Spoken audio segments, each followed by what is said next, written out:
Don't forget, Thanksgiving begins at 3:30 Eastern Time when the family that's been together for 10 years on the NFL Today takes a special journey home for Thanksgiving. It all begins at 3:30 Eastern Time.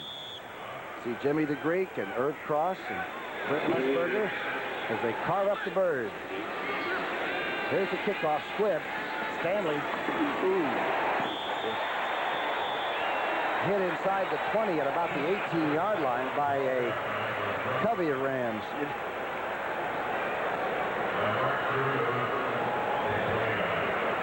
Thanksgiving Day starts with the NFL Today, and then the St. Louis Cardinals against the Dallas Cowboys. They've had some of the best shootouts in the past. You know, it's a great advantage to play that Thanksgiving Day game at home. And that's where Dallas plays it. They get not only an E for effort, but they are still alive. They are beating the Eagles today. We haven't had a final score on that yet. 4:26 left here. Dickey's got to get them going. He's going for Epps. Epps holds it for a moment. Let's see, and it comes out. No good. Great coverage by Gary Green. They got a beef going on down here. A lot of beef is down there.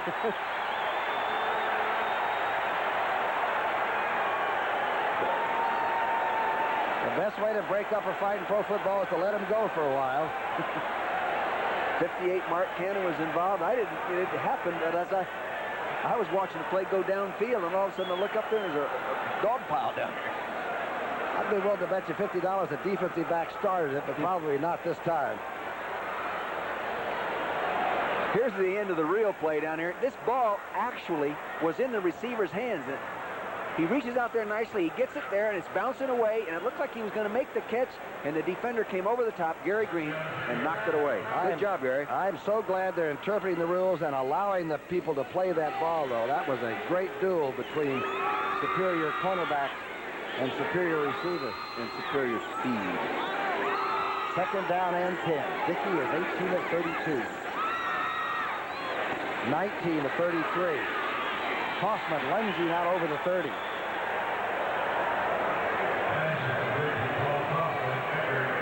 13 tackles for Carl Ecker, and the flag is down. It's going to be against Green Bay. Temporary call is for holding, I suppose. Rams came out really and took the game away by getting their offense going in the second half. They have. They've really become physical in this second half, and they've controlled the time, White. I don't know how much more time they've had the ball than Green Bay, but they've had it a lot more. Number 58, offense, still second down. Mark Cannon detected for holding. I think he grabbed the nose tackle right here. Look in the middle of your screen, right in front of the quarterback, is your offensive center, of course. Now, Mark Cannon, 58, he's working on it. He falls, trips, falls, and pulls him over the top. Pretty good technique for an electrical engineer, you know. He knew how to grab him. Second down and 20. Dickey back. He's got time. Steps up and hits Kaufman. Oh. He can't hang on to the ball. Let's see if they call it a completion. Kaufman is down. Now he's up. Jim Collins dropped into that drop zone, and boy, did he give him a shot. Jimmy Collins hit him right up underneath the chin. Look at this guy. He doesn't look ferocious, but boy, he hits him. Here is the ball coming right down the middle. Now watch the receiver, concentration on the ball. Kaufman's got the ball. He's getting it locked up, and boom, he gets it. And you don't really get the impact by seeing that slow motion replay as we felt. I felt it all the way up here. And we've seen two pass defensive type plays against good throws that resulted in incomplete. It is a matter of inches. Third down and 20. 3:50 left on the clock. Dickey's being taken. Does he get out of the end zone, or was he in the grass? Yes. He got out. That good heads-up play. He got out to the 2-yard line with a little leapfrog leap. Jeter and Doug Reed were after number 12. They failed to pick up the stunt, and Forrest is not very happy about it. Gary Jeter came from the left side of your screen here. You're going to see the defender come out. Now the Gary Green's going to come up underneath. There he is, coming after him. Dickey sees him. He spins. He's going to get back to that goal line. Attaboy. Attaboy, Lynn. The 5th sack of the afternoon for the Rams, and they came in about the 6th best in football, didn't they? Yes, they did. They came in there number 6 in the league with 40 sacks. Bracken with the back line of the end zone. By his left foot, gets it out. It's a low kick. Ellard at the 35. Gets away and is smothered at the 23-yard line, but not before a good return. Noble got it, but he ran it back 13 yards. He can sure make you miss, can't he? The guy had him dead to rights right there, Tom, and he just took his leg away from the guy. I remember a year ago when Johnny Robinson said it makes a pretty good coach out of it. First and 10 for the Rams. The toss back to Barry Redden. Redden gets two good blocks and stumbles inside the 15. Let's go to Brent Musburger in New York. Brent?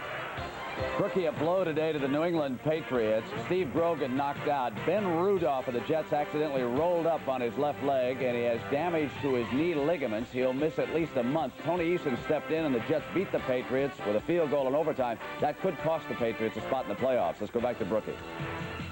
Injuries are awful in this contact game, but they're really tough when you're sort of heading down the stretch. Right, and you got a chance to win it. But Eason has played well in the past. Second down and 3. Rock hands off to Dickerson. Beats one, beats two. Gets the first down to the 10-yard line.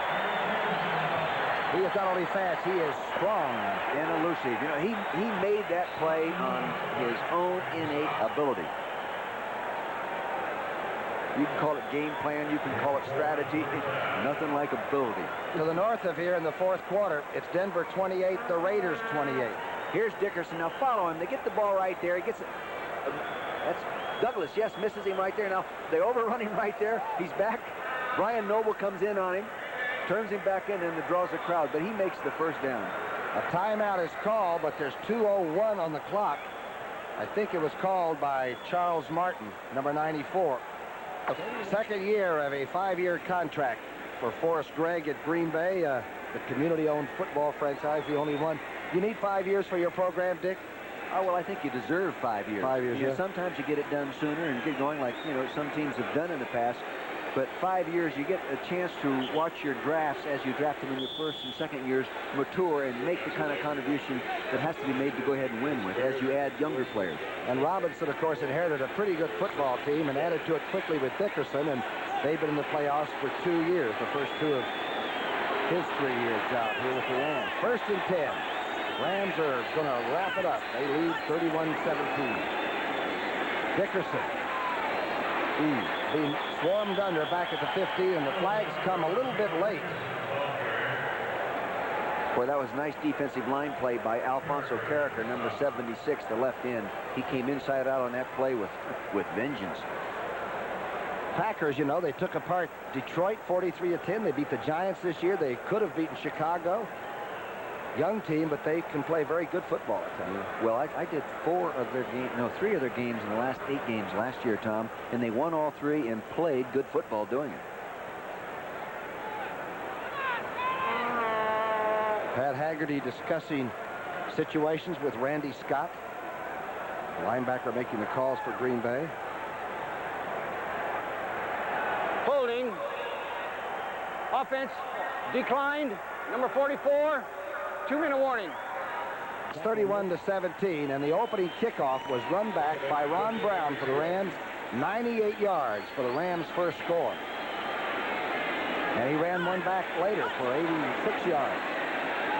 This is Peter Brock going for a Henry Ellard in the end zone, closely covered and out of bounds, and it was knocked away anyway by Cade. Mossy Cade, Tom, is playing for the injured Mark Lee, the starting left corner, who's one of the better corners in the league. Mark Lee has a pulled hamstring. He pulled it in the game that we did 2 weeks ago. Cade, of course, an All-American from the University of Texas. What kind of a grade would you give the quarterback, Peter Brock, today? Well, I think he's done a good job. I haven't looked at his stats and everything. You can't say you won because of him, but you won along with him. You know what I mean? Just keeps getting off to Dickerson on the good day, and that's a pretty good offensive plan. Here's the handoff to number 33, Charlie White. Former SC Trojan gets safety blitz. He came flying up inside. This guy really comes to play. He really plays with great intensity, great pride. He was banged up for a little while there, but he's been playing good, healthy football. I'll ask you where West Liberty College is in just a moment. It's 31-17. Lansford trying a 36-yard field goal. We kid Lansford a lot when we talked to him on Friday about how he's a kicker trying to look like he's normal. He's 8 for 9 from this distance. That's abnormal. Steve Dills is the holder. Let's see what happened here. Flags are down.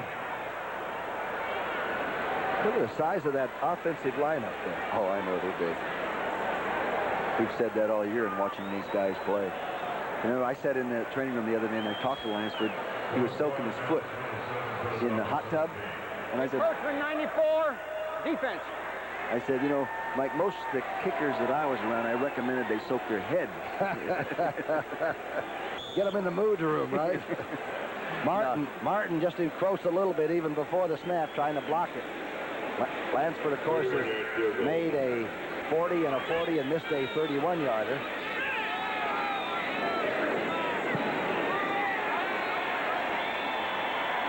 No good. It's hooked.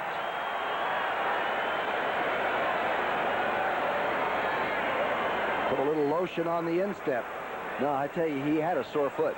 He was soaking his foot for a reason. You know, it was sore. He'd sprained it out in practice. Those kickers do have a way. We want to thank executive producer Terry O'Neill on this prelude to Thanksgiving for sending us out here to Anaheim. We love it. Charles H. Milton III, our producer Michael Burks, puts us in whatever kind of frame of mind we get into for these games. Johnny McDonough picks up the pictures. Our Fellini in the booth. Robert Rowe, our associate director, and Karen Miller in graphics. Lisa Elias, our getaway driver that gets us to the airport. Lynn Dickey back out of shotgun. Still firing away. Ellis tries to get out of bounds and stop the clock, but a little over a minute and a half.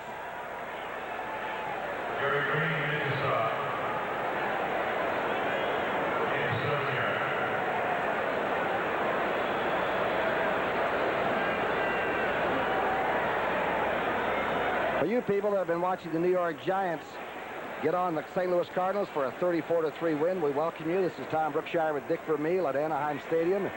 Our game opened with Ron Brown of the Rams running back the opening kickoff, 98 yards for a touchdown. He ran back another one in the second quarter for 86 yards. And then the Ram offense got onto the Packers in the second half, and now it's pretty much out of reach. Oh, Dickey's pass intercepted by number 22, Vince Newsom. Still on his feet, spins to the 19-yard line.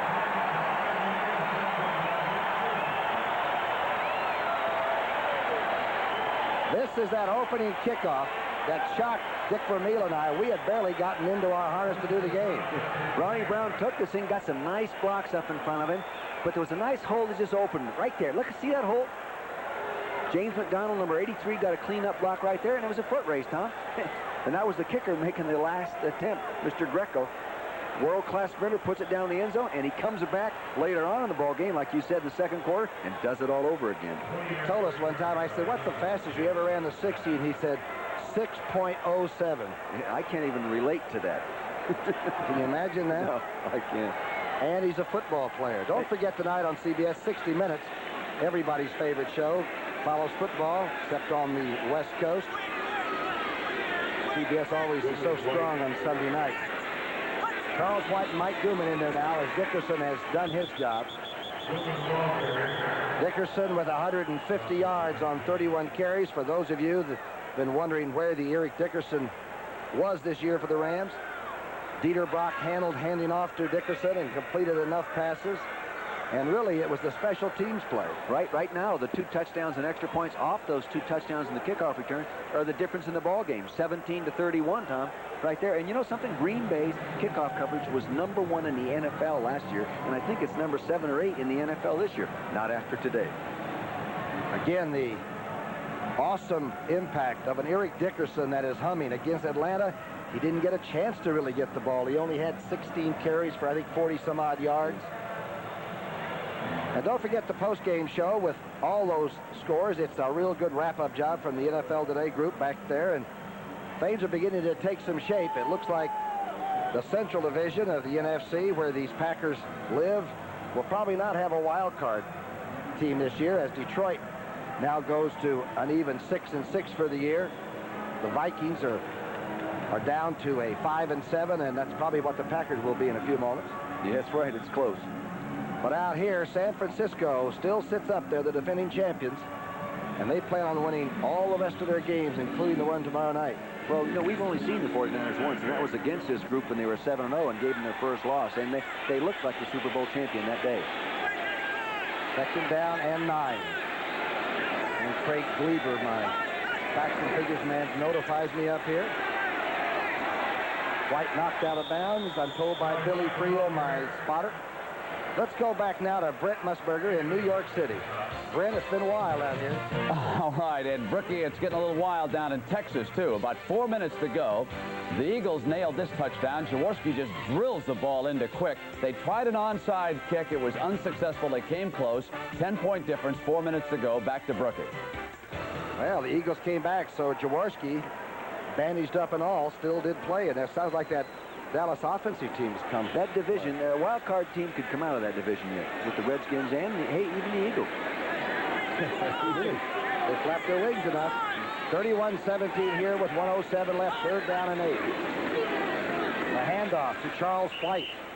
When Dickerson did not show up and wanted to get his contractual problems ironed out, Charles White had 133 yards, I think, against the Eagles in a very tough game. And Robinson has got the depth this year to wait. You know, I felt in visiting with these guys in preparation for this game, John Robinson and everybody, they were all a little uptight. They were concerned about the skid and the movement they were making downward, and you can see in their football team today a little more emotion, a little more intensity, a little better concentration, and therefore a little better end result. How many wins to get all the way? They're going to have their 9th now today. What do you need, 11 or 12? Win as many as you can, huh? Well, yeah, you better just keep winning with the 49ers in the same division. 32-yard field goal is dead solid perfect. And a smile. Boy, what a football town Green Bay is. We used to go in there to play them when I was with the Eagles, and the fans would stand out in the street by the old Northland Hotel and beat on things and yell your name out. You were afraid they were going to come in and get you, vigilante style, you know. I went in there to coach one time, and I walked out the tunnel real early, okay? And I walked out with Chuck Bednarik. And so help me God, a bunch of fans came over to the site and leaned over and were yelling at him. They remembered when he was playing there. You know, those people do not forget that vintage of football. And Nitschke's somewhere out there on a farm right outside. All those people come back. Fuzzy Thurston has a little saloon down there that the guys are crowded around today. Earlier in the year, they lost Wilner Burke, who had run their band operation and all that band in Green Bay since 1938. He passed away, and as only that town would do, they sort of commemorated the entire season to this great halftime director and all they had up there. That's the way football was meant to be played. At least that's what Bert Bell and Rooney and George Halas and those people thought, right? That's right. Stanley is back, number 87. And Mossy Cade, Lansford, very busy now for a kicker. Gets it to the 32. And number 59 is a runaway bull. That's Johnny Anderson. Good run back. Outside linebacker. He's excited. He got to carry the ball. Remember Thanksgiving Day? We'll all be sitting around, and I hope we do think about giving some thanks. We're pretty fortunate in this country, aren't we? The NFL today starts it all off, and then the Cardinals take on the Dallas Cowboys. That's live, 3:30 Eastern time. Here on CBS. Funny day for Southern California. Sort of cold and eerie a little bit with the lights on. Dickey coming through to Lofton. Lofton gets about a 10-yard reception. He still hasn't broken that record and moved past Max McGee. No, he has not. I think he was really shooting initially for Boyd Dollar's record, then on the Max McGee, didn't he? Robinson's Rams have 9 wins and 3 losses. It's 34-17. Once again, the final score, Los Angeles 34, Green Bay 17. For Dick Taylor.